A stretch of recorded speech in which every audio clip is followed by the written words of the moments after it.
Hello everyone. Yeah, I'm trying to record a video. The first time I tried it didn't work that much. So what I did, I wanted to search, the famous podcasters. Here they are, and I chose Joe Rogan because maybe I know him quite a bit.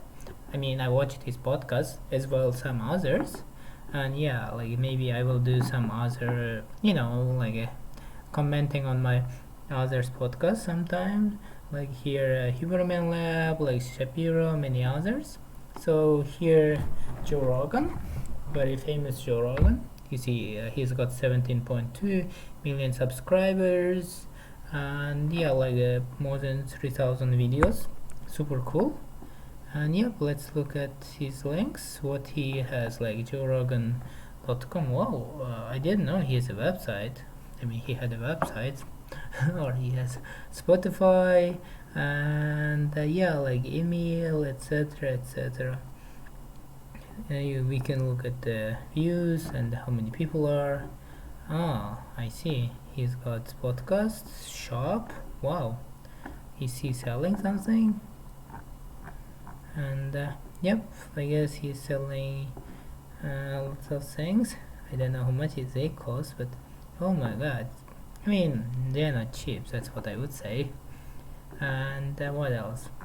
Yeah, he's got there are the podcasts, they say watch, and does it, oh, now it's to Spotify because maybe, he's got a sponsorship.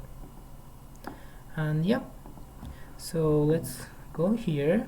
We can have a look at the latest videos which already generated more than 1 million subscribers, and let's look at the most popular, 61 million. Oh my gosh. Yep. And let's look at let's watch some of his videos and comment, and why he's so popular, right? Is he left, is he right, etc., etc. Yeah, let's watch 3 minutes, 5 minutes, and we can comment. Joe Rogan Podcast, check it out. The Joe Rogan Experience. Train by day, Joe Rogan Podcast by night, all day. What's up, man? Good to see you. Glad to be on the show. My pleasure. Thanks for having me. My pleasure. What's cracking? How you doing? Doing all right. We were Doing just all right. talking about how you're still trapped in L.A. I'm still trapped in L.A. I know. It's. You're friends with a lot of people out here. Have you thought about jettisoning? I talk about it all the time, and it's. But it's always talk is often a substitute for action. It's always does it Right. lead to action, or does it Right. end up substituting for action? And That's a good point. But I have endless conversations about leaving. And I moved from San Francisco to L.A. back in 2018. That felt about as big a move away as possible. And I keep the extreme thing I keep saying. And again, I have to keep in mind talk as a substitute for action. The extreme thing I keep saying is I can't decide whether to leave the state or the country. Oh boy. And If you went out of the country, where would you go? man, I've it's tough to find places because there are a lot of problems in the U.S. and most places are doing so much worse. Yeah. So it's not a good move to leave here. But as fucked up as this place is. but I keep thinking I shouldn't move twice. So I can't decide whether I should move to Florida or should move to New Costa Zealand Rica. or Costa Rica or something like that. Yeah. You go full John McAfee. And so but can't decide between those two. So I end up stuck in California. Well, Australia's okay, but they're even worse when it comes to rule of law and what they decide to make you do, and the way they're cracking down on people now for online speech, and it's very sketchy in other countries. But somehow the relative outperformance of the U.S. and the absolute stagnation decline of the U.S. they're actually related things because the way the conversation's grouped. Every time I tell someone, I'm thinking about leaving the country, they'll do what you say, and they'll say, well, every place is worse, and then that somehow distracts us from all the problems in this country, and then we can't talk about what's gone wrong in the U.S. because everything's so much worse. Well, I think most people know what's gone wrong, but they don't know if they're on the side of the government that's currently in power. They don't know how to criticize it. They don't know exactly what to say, what should be done. Right. And they're ideologically connected to this group being correct. Right. So they try to do mental gymnastics to try to support some of the things that are going on. I think that's a part of the problem. I don't think it's necessarily that we don't know what the problems are. We know what the problems are, but we don't have clear solutions as to how to fix them, nor do we understand the real mechanisms of how they got there in the first place. Yeah, I mean, So yep, in this video, like before like I continue my analysis, let me know if you like if I turn on the subtitle or off, because I want to know what you would prefer, right?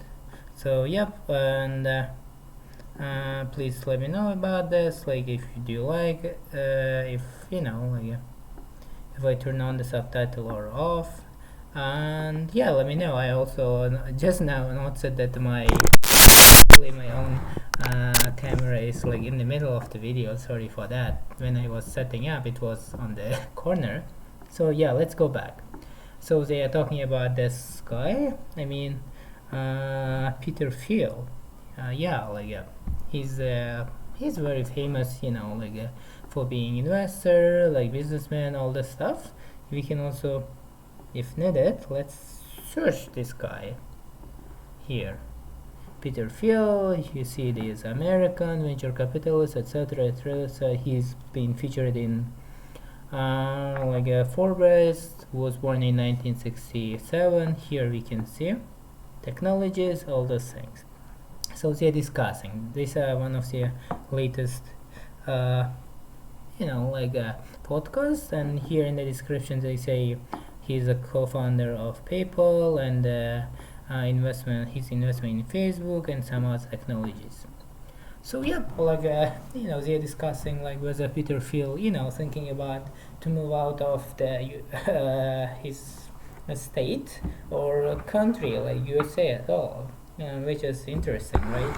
And yeah, they're saying how in their own words USA has got problems. They say how it is fucked up, all the things they say, and thinking of moving as a countries. Joe talks about that moving to USA, Australia, but no freedom of speech, they're cracking down on people, etc., which is interesting.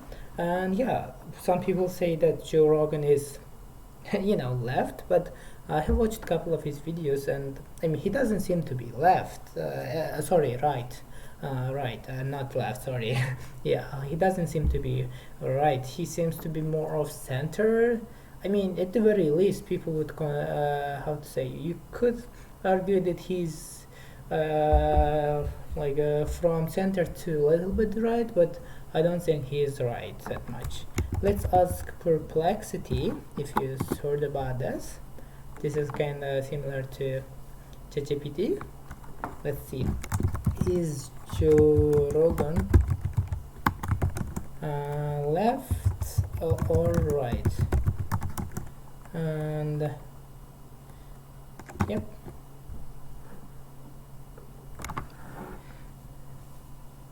Joe Rogan politically is being described as libertarian leaning. He supports some traditional liberal positions and however they also advocate for gun rights and Second Amendment. He criticizes what perceives as suppression of right-wing views in entertainment industry. So you see, even that this AI is saying that I already messed up the J on Joe Rogan. They're saying center. So this is one of the latest videos. Let's look at a couple of more. I don't know which one to watch.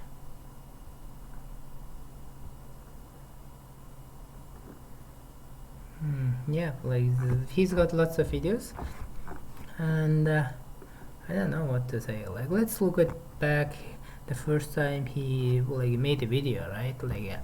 What is the difference between now and at that time, which should be fun.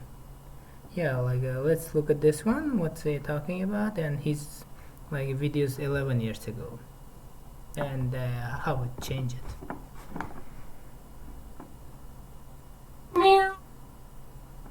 The Joe Rogan Experience. Train by day, Joe Rogan podcast by night. All day.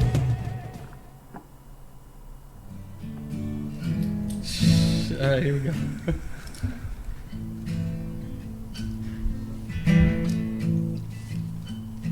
Oh God of love, if there is one, you got me pinned. So I tap your arm and I slap the floor. I try to tag out, but I got no team. Makes me sad, I don't, and I'm the jealous kind, and I don't need to prove it to. So this seems to be a song, just a song. I don't know who is this. We will look at the description of the video. Ooh, about Yeah, I thought like maybe Joe Rogan talks at the end, but yeah, it sounds. So let's look at the honey, God of Life, taken from Joe Rogan's. So yep. And let's go back and let's look at his video from 11 years ago. He really looks very young. I mean, like compared to, of course, 11 years. Yep, let's look at this video.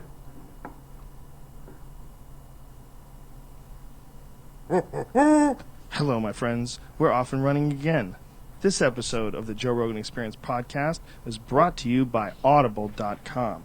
If you go to audible.com/Joe, book, and you can also 30 days service of a bicycle just fast enough. Books on Sigler's with us today. We're going to that releasing. Oh, Joe, what's my name? My name is Go. His books on here I are just- awesome. Yeah, And it's Nocturnal's on there. Is it? Yeah, right there. Bam. Are all your books on there? No, they're not all on there. Just Nocturnal? I haven't- Infected's on there. Contagious is on there. Ancestor I sense a and blood, trend. Blood is red. Yeah. Infectious, contagious. We got Audible.com. Yeah, his first advertising, talking about his sponsorship. I was thinking maybe my internet connection is bad, but it seems like the video is only ready. The quality available is 144p, which is not good. So let's go. He's right I didn't there. even say that myself. I know, isn't it awesome when someone else says something super cool about Yeah, you? yeah. It's left, so jump on that shit, bitch. Tomorrow night is functional strength. What we Experience. Train by day, Joe Rogan podcast by night. All day. powerful author Scott Sigler. You know you're a bad motherfucker when you look at the back of your book and it says a worthy successor to Michael Crichton. It's pretty sweet. That's some powerful praise right there. I didn't even say that myself. I know, isn't it awesome when someone else says something super cool about Yeah, you? yeah. You're like, ooh, look at that. Yeah. Yeah, that's pretty badass, dude. And you said Nocturnal's being turned into So what can I comment on one of his all those videos? I can say that there are similarities, of course. The first time he's using Joe Rogan podcast, this is how he always starts his podcast, right? Still, I guess this didn't change. And the way that he talks, the way that he critical analyzes, it didn't change as well, I guess. It's improving, of course. And what else? Well, the quality of the videos, now he's one of the most successful video podcaster. The quality of video increases, I'm sure. Now it is 144. And let's look at his latest videos. What are they saying? The quality. And yeah, you see it's even HD. And yeah, I guess we can see the difference. There are a lot that are pretty. You see how it's HD, of course. And let's look at this. And yeah, of course there is a TV show right Yeah. now. there is a big difference in the quality of the podcast. And yep, what else?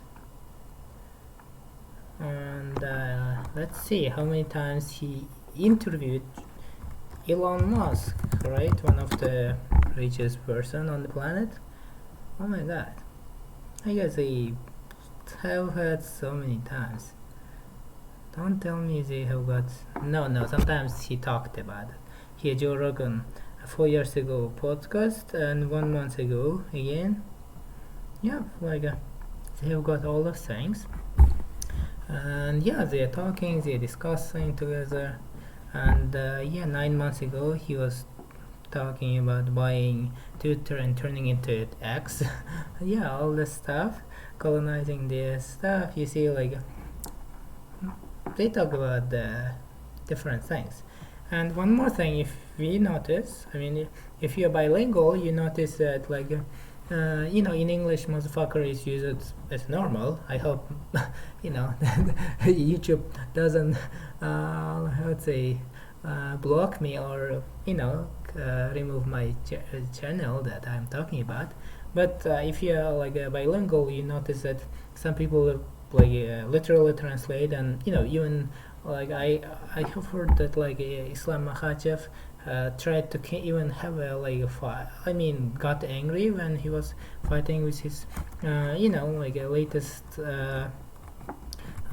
fight. Who was that? Who did Islam Makhachev? Was it like this fight last time? Yeah, who was that guy? And yeah, Dustin Poirier, they had this fight, and because Dustin Poirier said motherfucker, and he kinda took it literally. I guess it happens more than often. And yeah, let's look at this. Let's put into English, and here, motherfucker. So Bliodak, I mean, yeah, Bliodik. You see, they all saying that. Let's do it.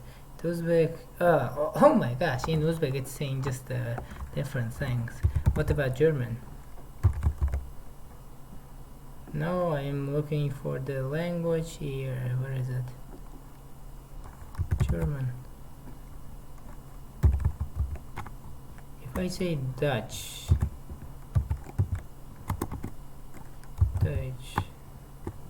Are you kidding me? Where is my German?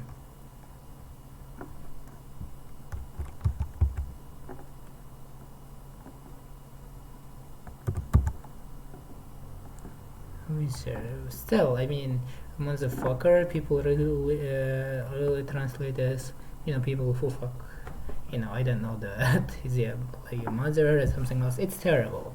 So, but in English, it's not used mostly literally. It's just, to say something bad, right? Yeah, even if you look at the meaning of motherfucker, and you kind of find it. But says here, you see vulgar slang, North American. So you English, I mean, they use England. It's used as much as in England as well. A very unpleasant person or thing. You see, a person of saying specific kind, especially one that's formidable. It's used in a a positive way here. That cover photo proves he's one of the talented motherfuckers. You see, all these things. So what can I say? Yep, I mean, one of the reasons he's so famous is probably because he talks with the left, he talks with the right, he talks with the center, and yeah, he gets best of the people. I guess that's the reason. And he's got some interesting ideas. Some people call it crazy, some people not. Yep. What else I can say? Yep. For now it's all. Maybe I will analyze linguistically, and yeah, let's watch one of his most watched videos, and then I might try to analyze linguistically. Edward Snowden, I mean, these two, we will watch both of them, I guess.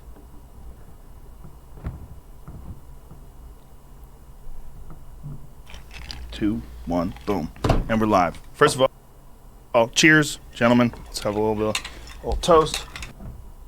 Relax. Bob, thank you very much for doing this. I really appreciate it. I understand that you've told this story many, many times times. You've been grilled many, many times, and it's very stressful for you. So I really, really appreciate you.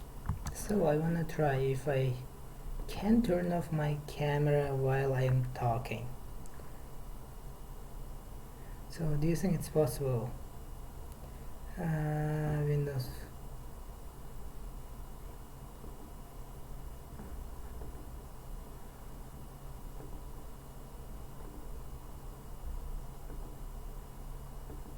Yep, I guess now if I transition, and yeah, I won't be visible, I guess. Yep.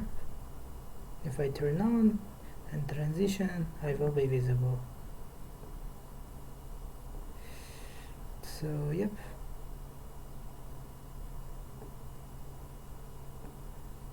And let's.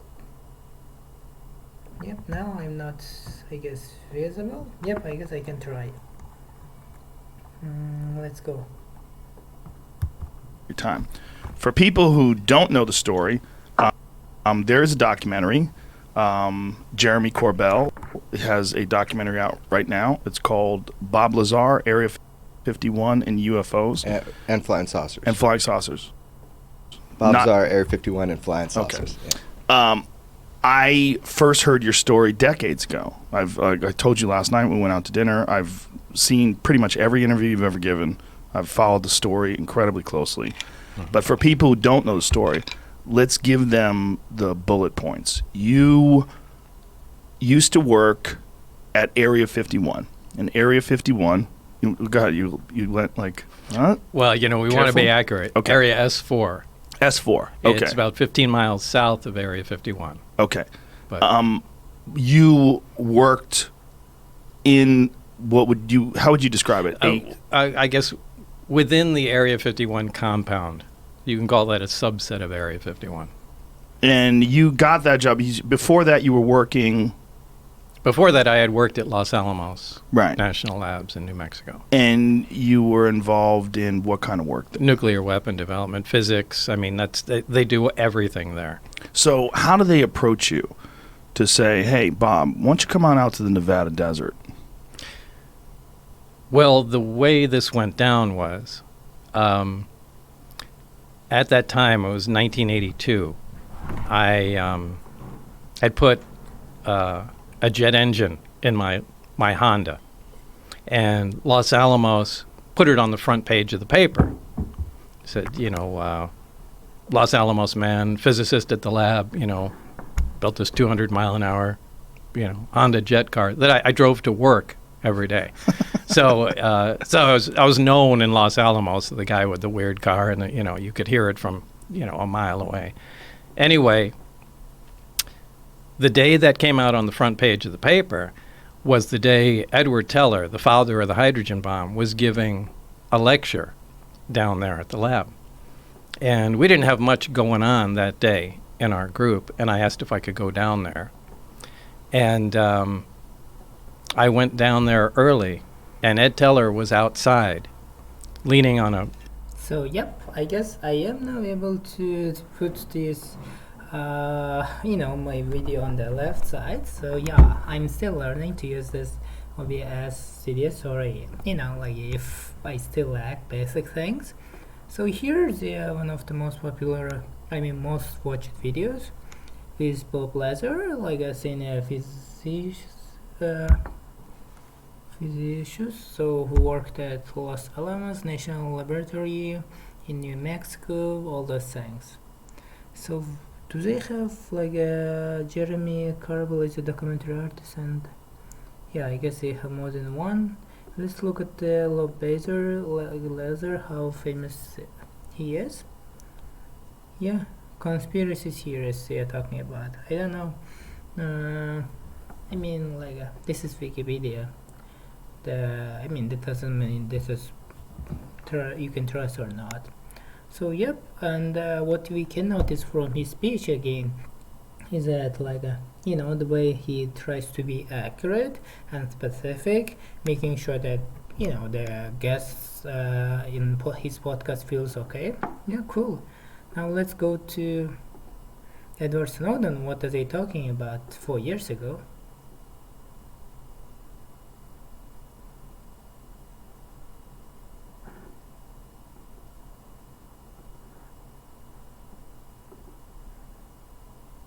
And okay, that'll Dude, just be. you're very be rolling. professional. Well, people are like, how do you? So let's start from the beginning, right?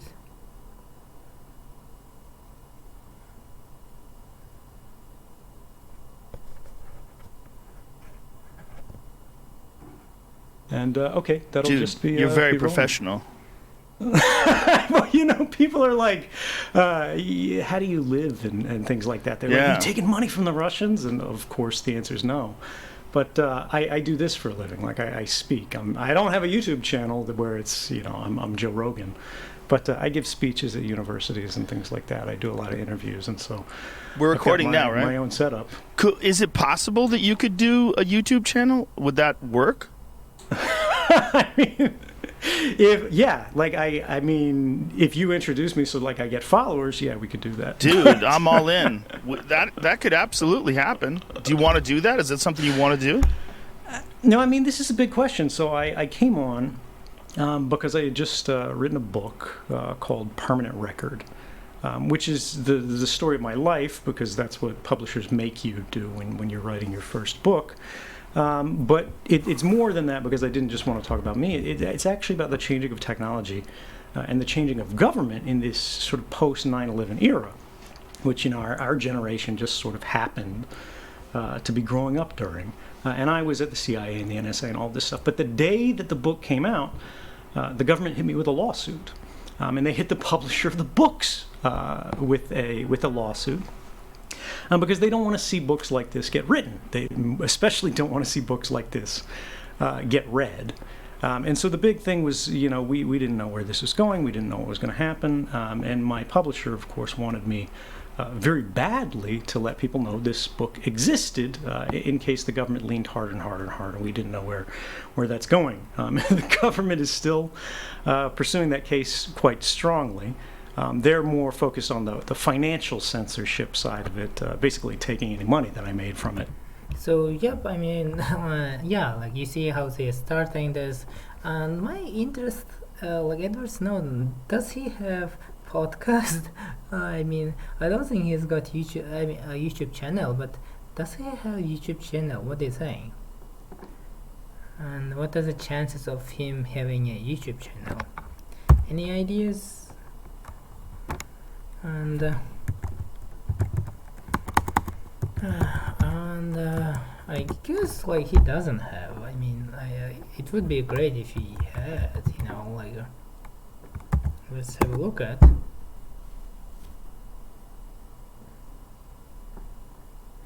Nope, he doesn't seem to be. Let's ask the Perplexity. Let's see if does have a YouTube channel.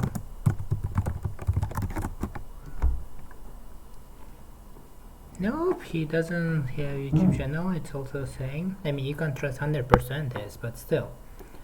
And yeah, they're talking about this and his book, Permanent Records, like a interesting book. He talks about his biography and his time in CIA, all those secret organizations. So I guess I've been talking too much.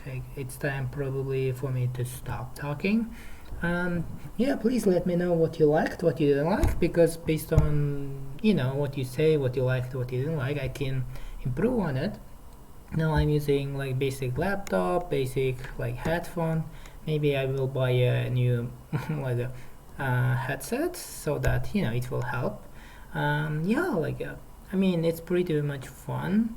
And you can watch a video and you can comment on that. You can do the same with the movies, etc. So again, thank you very much. If you like it,